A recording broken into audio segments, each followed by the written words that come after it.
Welcome back to channel ஜோப் சரி தமிழா. ரொம்ப நாளுக்கு அப்புறம் ஒரு சூப்பரான வேலை, அதை விட பல பேர் ஆசைப்படுற வேலை அப்படின்னு சொல்லலாம். ஏர்போர்ட் ஜாப்ஸ்ங்க. ஏர்போர்ட் அத்தாரிட்டி ஆஃப் இந்தியா அப்படின்னு சொல்லுவாங்க, ஏஐஐ அப்படின்னு சொல்லுவாங்க. இங்கேருந்து வரக்கூடிய வேக்கன்சிக்கு எக்ஸ்பீரியன்ஸ் இருக்கணும், இல்லைனா கேட் கிளியர் பண்ணியிருக்கணும். இந்த மாதிரி தான் அவங்க எலிஜிபிலிட்டி வைப்பாங்க. பட் இப்போ வந்துருக்கக்கூடிய ஆப்பர்ச்சுனிட்டிக்கு அதெல்லாம் எதுவுமே கிடையாது. ஸோ நீங்கள் எல்லாருமே அப்ளை பண்ணலாம். உங்களுக்கு age limit, educational qualification match ஆகுது அப்படின்னா எல்லாத்தையுமே நான் டீட்டெயில்டாக சொல்கிறேன். தயவு செய்து இந்த ஆப்பர்ச்சுனிட்டியை மிஸ் பண்ணுறாதீங்க. ஒரு வேறு லெவல் ஆப்பர்ச்சுனிட்டிங்க. இது போன்ற ஃப்ரீ ஜாப் அப்டேட்ஸை குயிக்காக தெரிஞ்சுக்க இப்போவே நம்ம சேனலை சப்ஸ்கிரைப் பண்ணிட்டு பக்கத்தில் உள்ள பெல்லை மட்டும் ப்ரெஸ் பண்ணி ஆலில் செட் பண்ணி வச்சுக்கோங்க. டிஸ்கிரிப்ஷனில் நம்மளோட டெலிகிராம் குரூப்பில் ஜாயின் பண்ணுறதுக்கான லிங்க் தர, அதை டச் பண்ணி ஜாயின் பண்ணிக்கோங்க. நிறைய கம்பெனிலேருந்து வரக்கூடிய ப்ரைவேட் கம்பெனி ஜாப்ஸ் சொல்லப்போனால் நான் வீடியோவாக போஸ்ட் பண்ணுறதுக்குள்ளேயே நம்ம டீம் இதில் கண்டென்ட் போஸ்ட் பண்ணிடுவாங்க. ஜாப்ஸோட அப்டேட்டு, எப்போ ஹால் டிக்கெட்டு, எப்போ ரிசல்ட் எல்லாத்தையுமே நான் அதில் அப்டேட் பண்ணிடுவேன். ஸோ டிஸ்கிரிப்ஷன் லிங்க் தரேன், உடனே போய் ஜாயின் பண்ணிக்கோங்க. 92,000 பேர்கிட்ட இருக்காங்க. ஏஐஐ அதாவது ஏர்போர்ட் அத்தாரிட்டி ஆஃப் இந்தியா அப்படின்னு சொல்லுவாங்க. ஸோ இங்கேருந்து பார்த்தீங்கன்னா இப்போது ஜூனியர் எக்ஸிக்யூட்டிவ்ஸ் லெவல் வேக்கன்சி வந்திருக்கு. ஓகே, எல்லாமே பார்த்தீங்கன்னா உங்களுக்கு ஓப்பன் கேட்டகரி தான். அதாவது எல்லாருமே அப்ளை பண்ணிக்கலாம். ஆல்ரெடி இதில் இருக்கிறவங்க இல்லை டெபுடேஷனோ இல்லை எக்ஸ்பீரியன்ஸோ அதெல்லாம் எதுவுமே இல்லை. ஸோ இது பார்த்தீங்கன்னா government of India public sector enterprises தான், ஒரு மத்திய அரசு வேலைவாய்ப்பு தான். ஆன்லைன் மோடில் அப்ளை பண்ணிக்கலாம் அப்படின்னு சொல்லி இப்போ அப்ளிகேஷன் இன்வைட் பண்ணுறாங்க.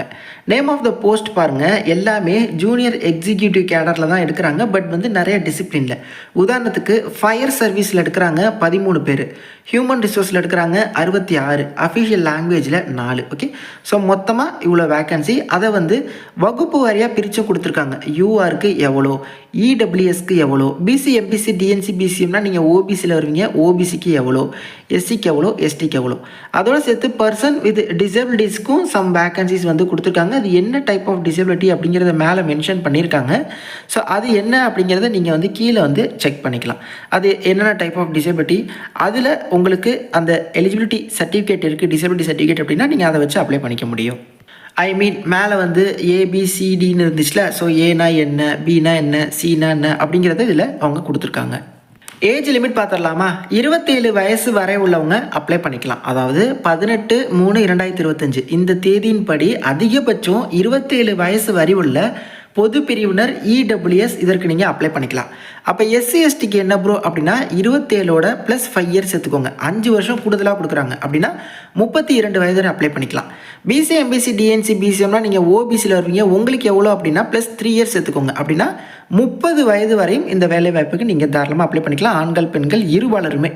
நல்லா பாருங்கள், இதற்கான ஆன்லைன் அப்ளிகேஷன் வர February 17 தான் ஓப்பனே ஆகுது. அதுலேருந்து March 18 வரையும் ஓப்பனில் இருக்கும். இப்போ போய் பார்த்தீங்கன்னா உங்களுக்கு அப்ளை பண்ணுறதுக்கான லிங்க் இருக்காது, பிடிஎஃப் மட்டும்தான் இருக்கும்.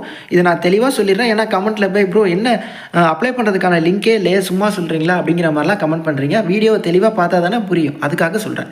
ஜூனியர் எக்ஸிக்யூட்டிவ் கேடரில் எடுக்கிறாங்க. E1 லெவலில் வருது, அதாவது வேறு லெவல் சேலரிங்க. அதாவது சொல்கிறாங்க basic pay, DNS allowance, perks, HRA, other benefits இது மாதிரி எல்லாத்தையுமே சேர்த்தா கிட்டத்தட்ட 13 LPA சேலரி. அப்படி பார்த்தீங்கன்னா மாதம் 70,000 80,000 முதல் மாத சம்பளம் உங்களுக்கு இருக்கும். அதுவும் ஒரு ஃப்ரெஷருக்கு. அந்த அளவுக்கு ஒரு சூப்பரான ஆப்பர்ச்சுனிட்டிங்க. ஓகே, ஜூனியர் எக்ஸிக்யூட்டிவ் ஃபயர் சர்வீசஸில் இருந்துச்சுல, அதுக்கு என்ன கேட்டிருக்காங்க அப்படின்னா bachelor degree in engineering or technology, அதாவது பிஇஓ இல்லை பிடெக்கோ, fire engineering, mechanical engineering, automobile engineering, இந்த மூணுத்தில் ஏதோ ஒன்று. Experience is not essential. So experience அப்படிங்கிறது தேவையில்லை. அடுத்து ஜூனியர் எக்ஸிக்யூட்டிவ் ஹெச்ஆரில் எடுக்கிறாங்க. டிகிரி முடிச்சுட்டு எம்பிஏ முடித்தவங்க அப்ளை பண்ணலாம். ஆனால் அந்த MBA HRM, HRD, PM and IR, labour welfare, so இது ரிலேட்டட் இந்த 4த்தில் முடிச்சிருந்தா தான் நீங்கள் இதற்கு எலிஜிபிள். இதற்கு எக்ஸ்பீரியன்ஸ் இல்லை. அப்புறம் ஜூனியர் எக்ஸிக்யூட்டிவ் அஃபிஷியல் லாங்குவேஜில் இருந்துச்சு. இதுக்கு post graduate in Hindi or post graduate in English முடிச்சிருக்கலாம். பட் ஹிந்தியையோ இங்கிலீஷையோ நீங்கள் டிகிரி லெவலில் எடுத்து கண்டிப்பாக படிச்சிருக்கணும் அப்படின்னு சொல்கிறாங்க. ஓகே, பட் இதற்கு 2 இயர்ஸ் அந்த டிரான்ஸ்லேஷன் ரிலேட்டடில் எக்ஸ்பீரியன்ஸ் கேட்குறாங்க. English to Hindi R English to Hindi and Hindi to English அந்த டிரான்ஸ்லேட் பண்ணுற அந்த கேப்பபிலிட்டி இருக்கணும். பட் மேலே உள்ள அந்த போஸ்ட்டுக்கு உங்களுக்கு அந்த இதெல்லாமே கேட்கல, எக்ஸ்பீரியன்ஸ் தேவையில்லை.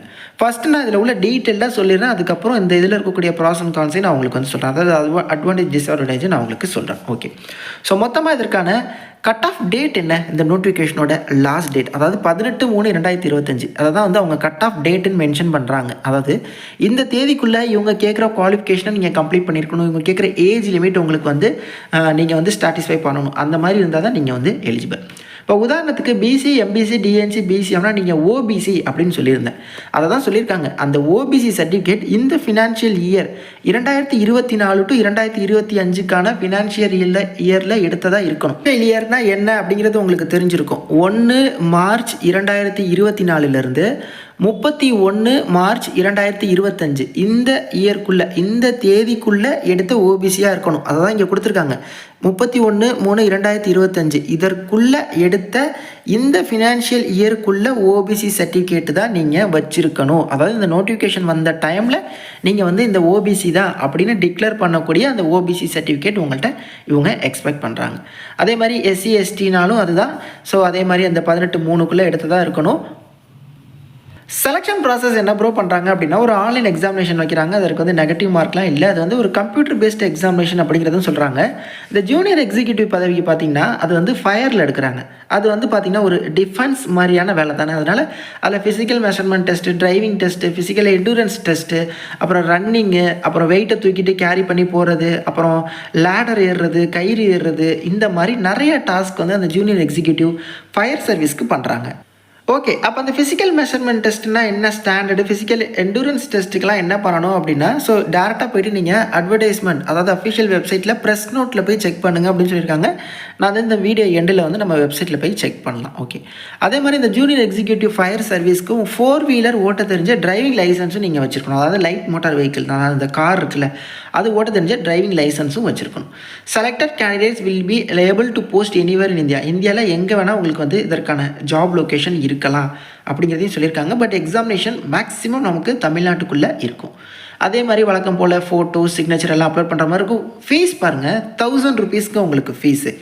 SC, ST, person with disabilities, all female கேண்டிடேட்ஸ்க்கு ஃபீஸ் அப்படிங்கிறது இல்லை. நீங்கள் பெண்கள் எந்த கம்யூனிட்டியாக இருந்தாலும் பரவாயில்ல, உங்களுக்கு ஃபீஸ் அப்படிங்கிறது இல்லை.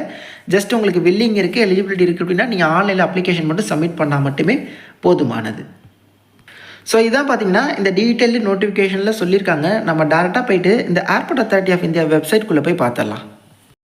ஓகே, ஏஐயோட கெரியர் பேஜ், ஐ மீன் ரெக்ரூட்மெண்ட் பேஜில் இதை பற்றி அப்டேட் வந்து கொடுத்துருக்காங்க. நம்ம பார்த்த இப்போ ஆப்பர்ச்சுனிட்டி பற்றி. ஓகே, சில அட்வர்டைஸ்மெண்ட் வேணும்னு அப்படின்னா இதை கிளிக் பண்ணி பார்த்துக்கலாம். அடுத்து ப்ரெஸ் நோட் தானே பார்க்க சொன்னாங்க. அந்த ப்ரெஸ் நோட்டை நீங்கள் கிளிக் பண்ணால், ஸோ இதில் வந்து பார்த்திங்கன்னா இந்த physical endurance test, physical measurement test, அதாவது இந்த ஜூனியர் எக்ஸிக்யூட்டிவ் ஃபயர் சர்வீஸ்க்கு மட்டும் என்னென்ன இருக்கணும் அப்படிங்கிறதுக்கு லிங்க் கொடுத்துருக்காங்க. நீங்கள் அதில் போய்ட்டு ஃபுல்லாக டீட்டெயிலாக செக் பண்ணிக்கலாம். அதாவது இந்த ஃபிசிக்கல் எண்டூரன்ஸ் டெஸ்ட்டில் நீங்கள் வந்து எத்தனை மீட்ரு வந்து நீங்கள் ரன் பண்ணணும், எவ்வளோ வெயிட் தூக்கணும், அதுக்கு என்னென்ன மார்க்கு எல்லாமே இருக்குது. ஸோ அதே மாதிரி மேலுக்கு தனியாகவும் ஃபீமேலுக்கு தனியாகவும் இதில் வந்து டீட்டெயில்டாக வந்து கொடுத்துருக்காங்க. ஸோ அதே மாதிரி பாருங்கள், ஃபிசிக்கல் மெஷர்மெண்ட் டெஸ்ட்டில் ஆண்கள் அப்படின்னா குறைஞ்சது 167 சென்டிமீட்டரும், பெண்கள் அப்படின்னா குறைஞ்சது 157 சென்டிமீட்டரும் ஹைட் இருக்கணும். ப்ளஸ் வந்து அதற்கேற்ற வெயிட்டு, இந்த மாதிரி விஷயங்கள் எல்லாமே இருக்குது. இதை ஃபுல்லாக நீங்கள் டீட்டெயில்டாக ஒன் டைம் வந்து செக் பண்ணிக்கோங்க. அப்படியே பேக் அமுத்தி பின்னாடி வந்தால் உங்களுக்கு வந்து சிலபஸ்மே அப்டேட் பண்ணியிருப்பாங்க. எல்லாமே இப்போ அப்டேட் பண்ணுது. ஸோ அந்த சிலபஸில் போயிட்டு இதற்கு வந்து எக்ஸாமினேஷன் இருக்குது அப்படின்னு சொல்லியிருந்தேன். அதற்கான சிலபஸ்மே இதில் இருக்குது. So syllabus in the sense junior executive fire சர்வீஸ்க்கு பார்ட் ஏல என்ன, ஸோ இதில் general knowledge, general intelligence, general aptitude, English இது எல்லாமே வருது. ஸோ இதற்கான பெஸ்ட் புக்ஸையுமே நான் உங்களுக்கு டிஸ்கிரிப்ஷனில் நான் உங்களுக்கு ப்ராடக்ட்ஸில் டேக் பண்ணுறேன். அதே மாதிரி பார்ட் பியில் வந்து என்னென்ன இருக்கும் எஜுகேஷனல் குவாலிஃபிகேஷன் ரிலேட்டடில். ஸோ இதில் ஒரு 50%, இதில் ஒரு 50%. ஸோ இந்த மாதிரி எக்ஸாமினேஷனுக்கு தேவையானதுமே கொடுத்துருப்பாங்க. அப்புறம் ஜூனியர் எக்ஸிக்யூட்டிவ் ஹியூமன் ரிசோர்ஸ்க்கு என்ன, அதே மாதிரி அஃபிஷியல் லாங்குவேஜுக்கு என்ன அப்படின்னு சொல்லிட்டு. ஓகே, ஸோ இது எல்லாத்தையுமே நீங்கள் டீட்டெயில்டாக ஒன் டைம் வந்து செக் பண்ணுங்கள். இந்த வேலைவாய்ப்பை பற்றின கிளியர் ஐடியா உங்களுக்கு கிடச்சிருக்கும் அப்படின்னு சொல்லி நினைக்கிறேன். இந்த ஏஐலேருந்து அடுத்து ஏடிசி அப்படிங்கிற ஒரு போஸ்டிங் வரும். அதாவது ஏர் டிராஃபிக் கண்ட்ரோலர் அப்படிங்கிற பதவி.